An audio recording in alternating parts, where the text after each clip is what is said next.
Fernando, welcome back to Investor Stream. Can you just talk us through your experience as a geologist and how previous discoveries that you made are informing your decision-making as AGUIA Managing Director? Well, first of all, I think I was very lucky in my career so far. Many exploration geologists participate in one discovery, sometimes none in their entire career. I was happy enough to be involved with a greenfield minerals discovery from the very beginning of my career. I worked in Vale. At that time, I participated in the discovery of platinum and palladium, a deposit up in the Carajás. I moved on to Noranda, Falconbridge, and worked on nickel laterite discoveries in northern Brazil. I was lucky enough to work on the Pedra Branca discovery. This later on was farmed out by Noranda Falconbridge to Evanco, and then Evanco was eventually bought out by Oz Minerals. So Pedra Branca is one of the deposits that belong to that portfolio. I even worked in kimberlite or diamond discoveries with BHP and with AGUIA. Essentially, all our portfolio was put together by me and my team, and the phosphate greenfield discovery and the other phosphate resource that we have. It's a process, and how I see it is, first of all, to have participated in discoveries and understand how the dynamics of this work and be able to see these signs and understand the process. And the quicker you see the concept of the mine you want to build and if it's economic or not, the better. And it only comes with this experience.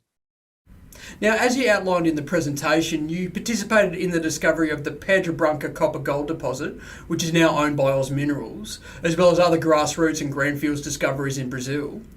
What similarities can you draw from what you currently have at Andrada when compared to deposits such as Pedra Branca?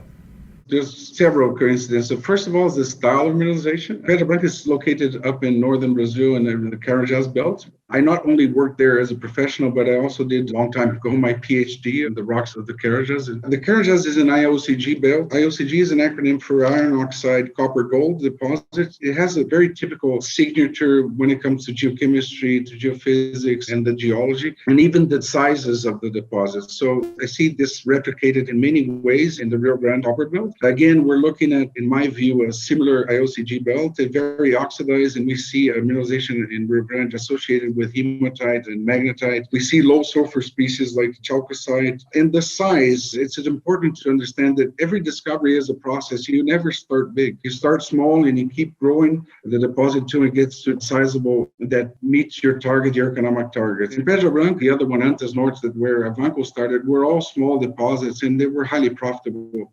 Thanks, Fernando. Now, just finally, the Rio Grande copper belt is regarded as a prolific copper district with low exploration. Why has there been so little exploration here, and where's the upside at Rio Grande?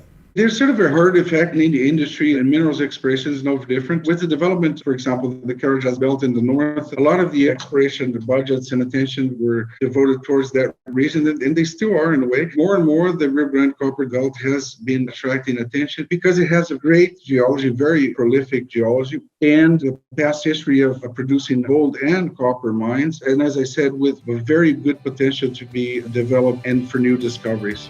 As always, I really appreciate your insights, Fernando. Thanks for joining me. Thank you.